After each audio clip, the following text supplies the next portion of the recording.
Graça e paz para todos vocês, meus irmãos e minhas irmãzinhas. Prazer imenso estar aqui mais um segundinho para falar com você do nosso Senhor e Salvador Jesus Cristo. De antemão, quero te agradecer por me receber aí, sou muito grato por isso, viu? Outro sim, a senha do canal, o irmãozinho7969. Você digitando essa senha no YouTube, vai aparecer embaixo à direita do seu celular. Perdão. Uma foto pequena do irmãozinho, você clica nela, abre uma maior em cima, você clica a segunda vez e abre os vídeos para você ouvir aquele que te interessa, tá bom? Outro sim, eu sou um cristão, sou um seguidor de Cristo, não pertenço a nenhuma denominação, viu? O meu propósito aqui é que, se o Senhor Jesus me permitir, é ensinar para você quem é Jesus, aonde que ele vive e o que ele pode fazer por você. Este é o meu propósito aqui. Outro sim, os versículos que eu estou fazendo, fazendo os vídeos, aqueles que estiver em parábola, se o Senhor Jesus me permitir, eu pretendo abrir ele para você ouvir, entender e compreender o versículo, para você saber honestamente o que se passa sobre Jesus e nós. Certo, meu irmãozinho? Perdão. Primeiro, quem é Jesus? Jesus é o construtor de todo o universo. Tudo que existe aqui no planeta foi Jesus que criou, viu? Jesus, o Pai, o Filho e o Espírito Santo é uma só pessoa, não existe três não, uma só pessoa. Eles apareceram em três ocasiões diferentes. Primeiro, Deus falando com os profetas. Segundo, Jesus habitando no meio do ser humano, como humano também, que é o Jesus de Nazaré, tá? Nazareno. Então, e o Espírito Santo foi depois da morte do Senhor que ele enviou o seu Espírito entre toda a carne, tá? Isso aí, assim que for possível, a gente vai falar sobre isso aí, aonde que o Espírito foi, onde ele concedeu o Espírito para nós, onde que ele nos deu o Espírito que foi dado, tá? Isso eu pretendo falar dele ainda hoje, ainda, se Deus nos permitir. E onde ele vive? Dentro de mim e dentro de você. Dentro de todo ser humano, o Espírito Santo está habitando, tá? E o que ele pode fazer para mim e para você? Para ele, olha, Jesus pode fazer tudo o que você imaginar, tudo. Só que existe o tal livre-arbítrio. Então você precisa tomar cuidado. O livre-arbítrio é o quê? Ou você está no espírito fazendo as coisas certas, ou está na carne fazendo as coisas erradas, tá? Na carne do seu próprio corpo, está fazendo a vontade do seu corpo. É ostentação, tudo é meu, tudo é para mim. Então isso é ostentação. Então, você estando em espírito, fazendo as coisas certinhas, você pode pedir o que você quiser, que o Senhor Jesus vai te atender e vai te conceder. Aonde que você faz isso? Lá no livro de Mateus, no capítulo 6, o versículo 6. Lá está escrito assim: você entra para o teu quarto, fecha a tua porta, clama ao Senhor secretamente, ele secretamente te ouça e conceda o desejo do seu coração ou suas petições, viu? E isso é o que está escrito lá. E você que está fazendo a coisa errada, que está na carne, você não pode fazer esse pedido, porque você está em pecado gravíssimo. Então, você vai ter que primeiro... O que você está cometendo quando está na carne? Olha só, no mínimo você está com um revólver na cinta. Esse revólver você está com a opção de matar, roubar, destruir o outro irmão. Isso é só para você ver. Um revólver põe toda a perdição. Um revólver, uma faca, uma foice, uma marreta, um martelo, está com alguma coisa, que é pra, vamos dizer assim, para mim se defender, você já está com má intenção com aquilo ali. Para defender, você basta ter Jesus, que nada de ruim te acontece. Então é só um exemplo, tá? Precisa só ter fé nele, mais nada. Que você já sabe que ele está dentro de você. Ele é a sua vida. É só você pedir para ele: meu Senhor, me livre de todos os perigos, dos pecados que tá na frente me esperando. E ele vai te ajudando você ali, ó. Sempre. É tipo, você precisa conversar com esse espírito, saber que ele está dentro de você e você perceber que você pode contar com ele. Quando isso acontecer com você, é porque você converteu já ao Senhor, tá? Você já deixou as coisas tudo erradas para trás e está fazendo a coisa certa. Aí você começa a entender as coisas, por que Jesus está dentro de você. tá? É só um dos exemplos. Agora, você recebeu, já pediu ele para tirar você daquele lamaçal que você se encontra nele. Você se sentiu fora, você vai lá em Mateus 6, você agradece ele, e aí você pode fazer seu pedido que ele vai te atender igualzinho atendeu o primeiro que estava já no caminho certo. Aí você pode ir lá no mesmo livro e você vai ver que é correto. Eu estou te avisando por esses itens, é simples, meu irmãozinho, que às vezes você, enquanto você estiver cometendo coisa errada, mas não sabe que o Espírito Santo habita em você, não é pecado. É levado à época da ignorância. Mas agora, quando você sabe, você está ouvindo o irmãozinho falar, e você vai cometer um suicídio, os pecados que eu acabei de falar, que isso é suicídio, né? Você vai cometer isso aí. Então, se está blasfemando, não é contra o irmãozinho, não. O irmãozinho não sabe de nada mesmo. Mas é contra o Espírito Santo que está dentro de você, o dono da sua vida. E aí, lá no livro de Mateus também, no capítulo 12, o versículo 31, 32, está dizendo que os pecados contra o Espírito Santo não têm perdão. Por isso que eu estou te avisando, para que você evita de perder o diamante que foi te dado pelo Senhor Jesus, que é o Espírito Santo que está em você. Tá certo, meu irmãozinho? É só isso aí que eu gostaria que você ficasse sabendo quem é Jesus e o que ele pode fazer por você. Eu não aprendi, por isso que eu propus ensinar. Todos os vídeos que eu estou fazendo, eu estou falando esse pedacinho primeiro, que Jesus é o dono de tudo, tudo e da nossa vida junto. Tudo e um pouco mais que a nossa vida, tá? Nossa vida pertence a Ele, não a outro ser nenhum, pertence a Ele. Então é só para você ter ideia de quem é Jesus, é isso que eu gostaria que você ficasse ciente, tá? Eu quero trazer você aqui em mais um versículo aqui da palavra do Senhor, para nós podermos meditar junto aqui, para nós ver aqui as maravilhas que nos aguarda, tá?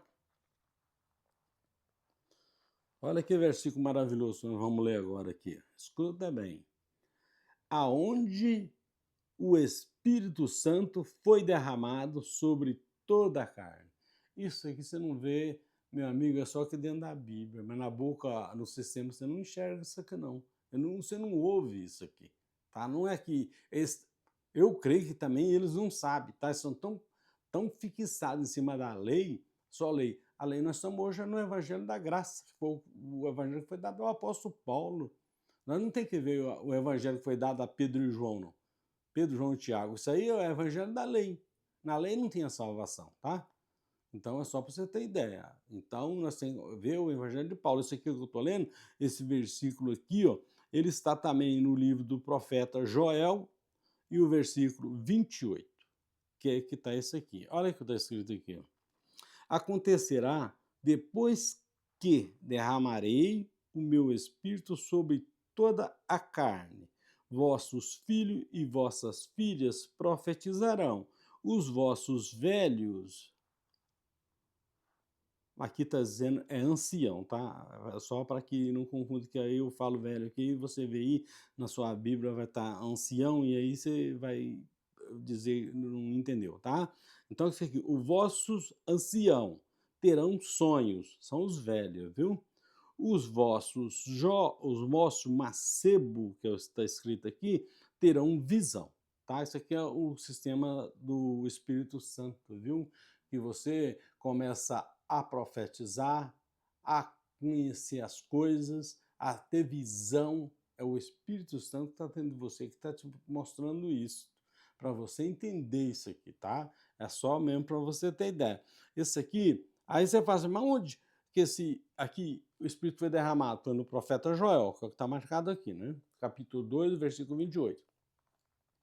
Por que ele te deu esse Espírito Santo? Para mim, para você, para toda a humanidade.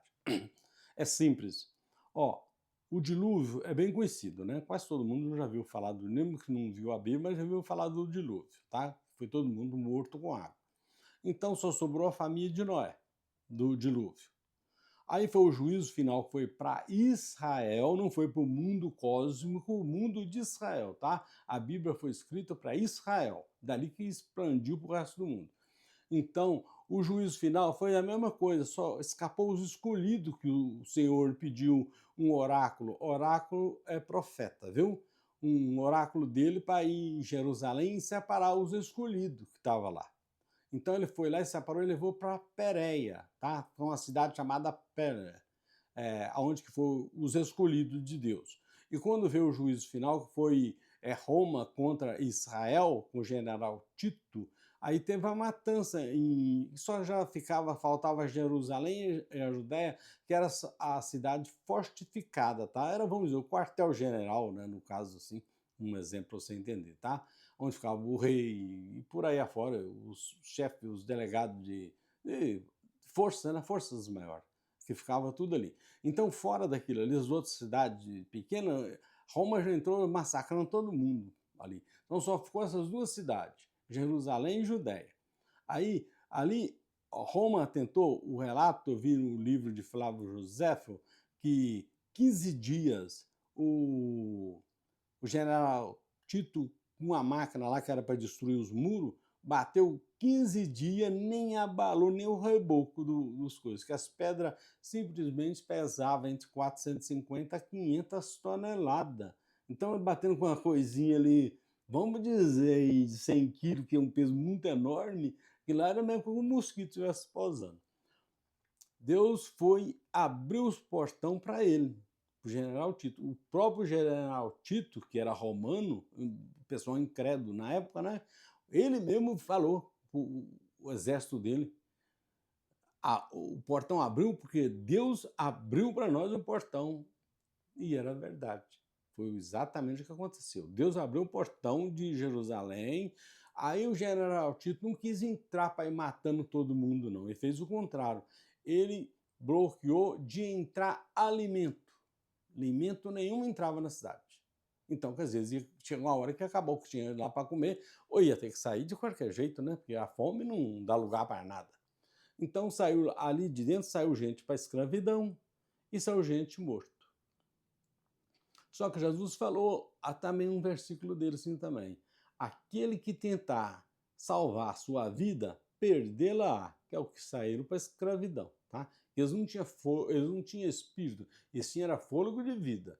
Então eles teriam que passar pelos mandamentos da Torá, que eram os pecados no caso, para conseguir o espírito, mas não conseguia passar, porque a lei é um ministério de condenação e morte. Então não tinha lei na lei, não tem salvação na lei. Tá? Condenação e morte. Então é por isso que eles não conseguiram.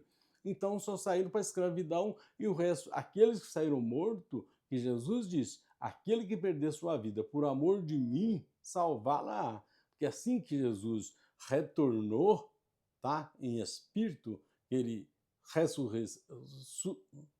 a ressurreição que aconteceu dele, de Jesus, do corpo dele, a ressurreição, ele enviou o anjo dele para recolher todos aqueles que você, naquela época, você morria e seu espírito ficava no túmulo, junto com o corpo, tá? Então, Jesus resgatou todos aqueles que foram mortos ali pela promessa que Jesus tinha dito, né? Então, eles acreditaram, segundo foram salvos. Dizem lá no livro que tem mais de 500 pessoas contemplou a vinda do Senhor em carne, como fosse em carne e osso, mas ele estava em espírito, tá? Só que eles viram para testemunhar, um deles foi o João, o apóstolo João, né? O resto para testemunhar, teve mais de 500 pessoas, só para você ter ideia. Então, por que ele derramou o espírito em toda a carne? Que lá foi no dia do juízo final, tá? Quando liquidou todo o povo lá, que o general Tito acabou de levar o povo para a escravidão e morreu e mataram o resto, aí Jesus voltou, é a segunda vinda do Senhor Jesus, está escrito lá no livro de Mateus, no capítulo 24, o verso de 39 a 35, tá? De 29 a 35. Ali que está escrito que é o juízo final para Israel. Então, naquele dia que foi derramado o espírito dele em toda a carne, que Deus já havia prometido para o profeta Joel. O profeta Joel escreveu isso antes de morrer, que também morreu antes também do ano 70, né? Dessa era cristão. Então, é só para você ver. Ali já estava escrito o que seria esse espírito, tá? Que ia ser derramado em toda a carne. Então, por isso que nós temos o Espírito Santo de Deus. Só para você ter ideia, tá? Esse Espírito é que nos dá vida, o nosso corpo. E nós vivemos por esse Espírito, tá? Por ele é que nós respiramos, por ele é que nós conversamos, que nós ouvimos, que nós enxergamos, é através desse Espírito que está em nós dando vida ao nosso corpo. Sem tirar, e se tirar ele de nós estamos mortos. É só para você ter ideia. Este é o Espírito que foi derramado em toda a carne. E mais na frente eu vou ler mais uma pastinha para você já no Novo Testamento, já no Evangelho da Graça, que você vê que foi dado ao apóstolo Paulo, que o apóstolo Paulo já está profetizando algo desse Espírito. O apóstolo Paulo morreu também no final do ano 77, a começo de 68. 67 e o início de 68, tá? É que o apóstolo Paulo morreu. Então, isso aí já tinha sido escrito também. Então, é só para você ver, era coisa já em profecia que estava sendo escrito. No próximo vídeo, se o Senhor nos permitir, e eu pretendo trazer esse versículo, qual que está falando o apóstolo Paulo, sobre esse mesmo Espírito aqui que nós recebemos. Tá certo, meu irmãozinho, minha irmãzinha? Graça e paz para todos vocês e até o próximo vídeo, se o Senhor nos permitir.